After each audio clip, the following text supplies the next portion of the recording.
1768, we set sail from Plymouth Dock on board the Endeavour with our captain, James Cook, to travel across the globe to the island of Tahiti. Our purpose: to view and measure the transit of Venus as it passes across the sun.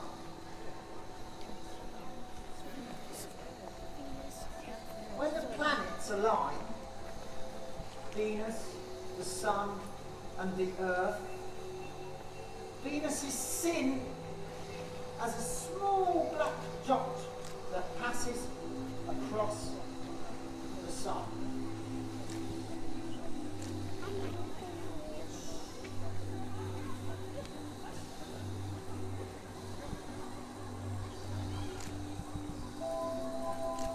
These planets align in a cycle that lasts 243 years. You don't get many chances to see a transit of Venus. You wait a long time, 105.5 years.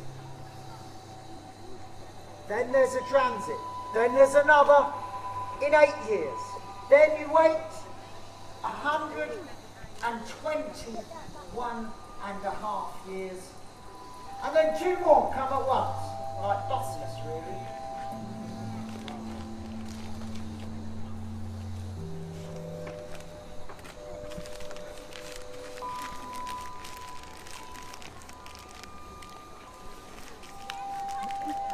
But why did we need to measure the transit of Venus, you're thinking, aren't you? Yes. Well,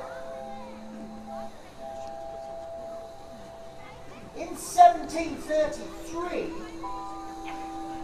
a very clever Scottish mathematician, James Gregory, he was very, very clever. He was one of these chaps who would scratch his head, scribble down some notes, and then rub his chin, and then scribble down some more notes, and then wander around thinking, and then scribble down more notes.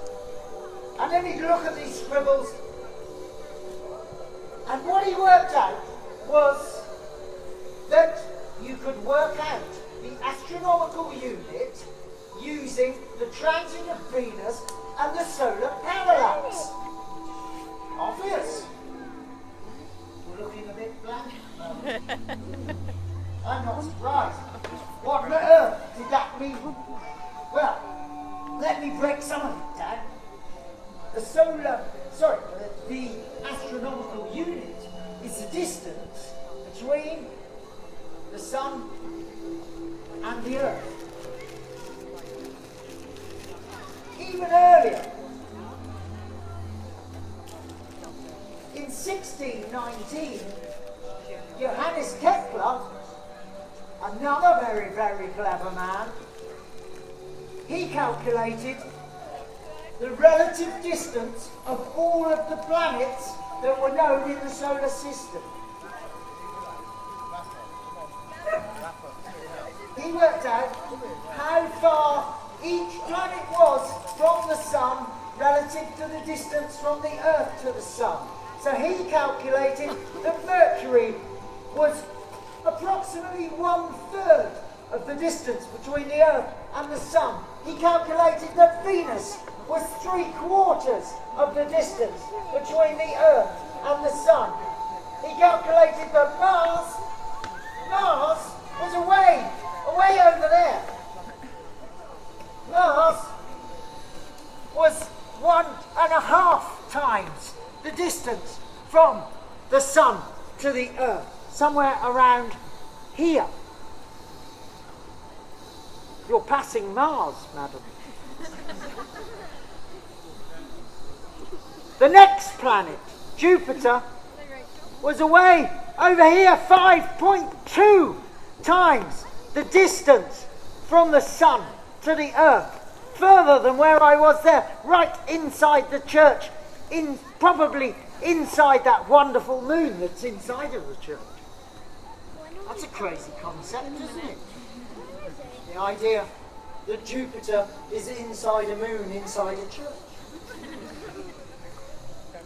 Strange times.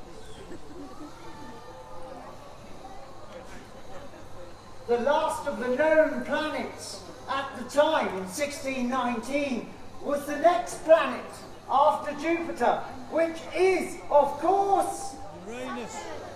Very good. Saturn is 9.6 times the distance from the sun to the earth. So we're way away over there, somewhere behind Esta car park. I got a bit wrong.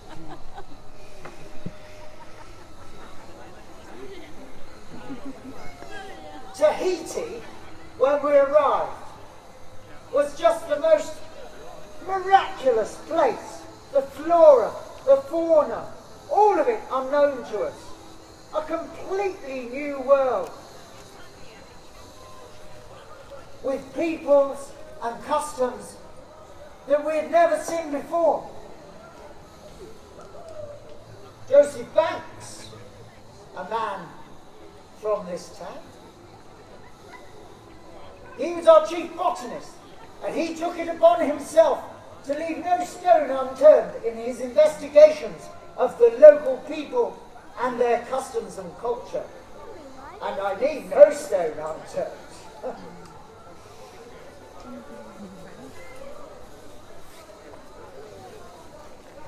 It was miraculous that we even found our way to Tahiti.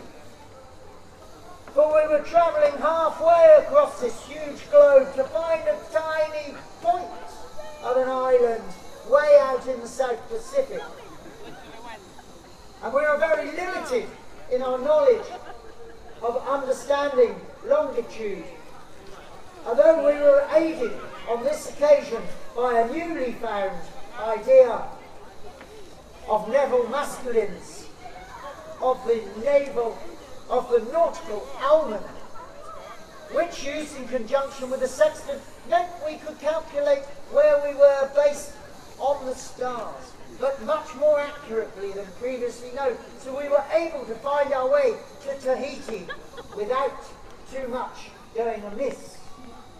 Another miracle of this journey was that everybody on board the ship was fit and healthy when we arrived in Tahiti. And this unusual fact that nobody aboard had contracted scurvy was because of James Cook's insistence that we all eat rations of pickled cabbage known as sauerkraut.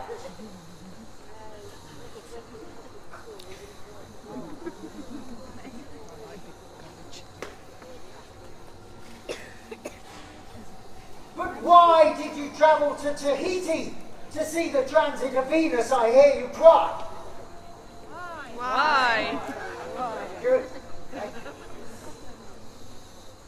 It's a very good question, and I have an unusual way of explaining the answer. Please put out your arm and hold your finger aloft like this, and then turn your wrist so that your finger is facing sideways like this. Then I want you to close your left eye and tip your head to the left and align with your arm out straight, your finger with the center of the sun. And now swap your eye and you will see it move. And then swap it back again and you will see it move again.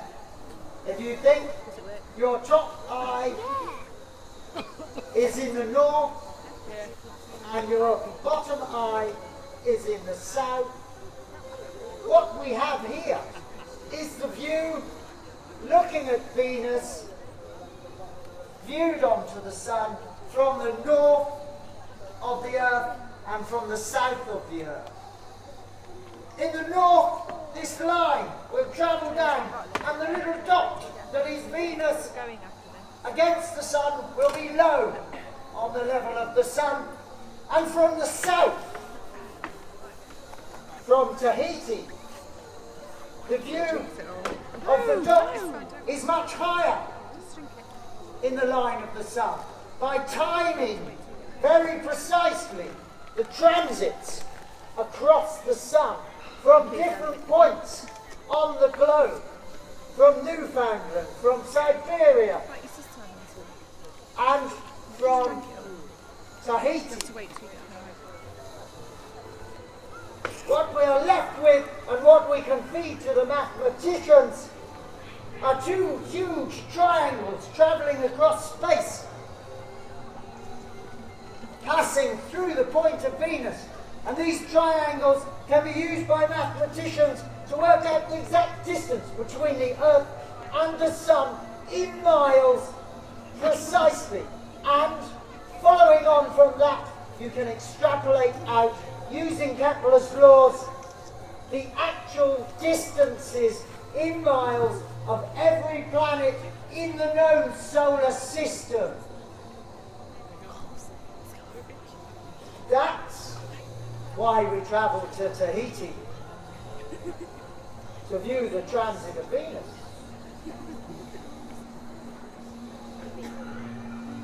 Now that we're finished measuring the transit of Venus, our mission on the Endeavour is to go forth and discover the lost, the previously unknown land of Australis Incognita. It is my hope that as we set sail for that land, that the peoples that we meet, the culture that we encounter, that all of us together will be able to share our knowledge. And we will be able to use that knowledge to collaborate and ultimately unite to create a peaceful whole world community. Surely that will be the result of our travels and our discoveries. For if it is not, surely we will all be truly lost.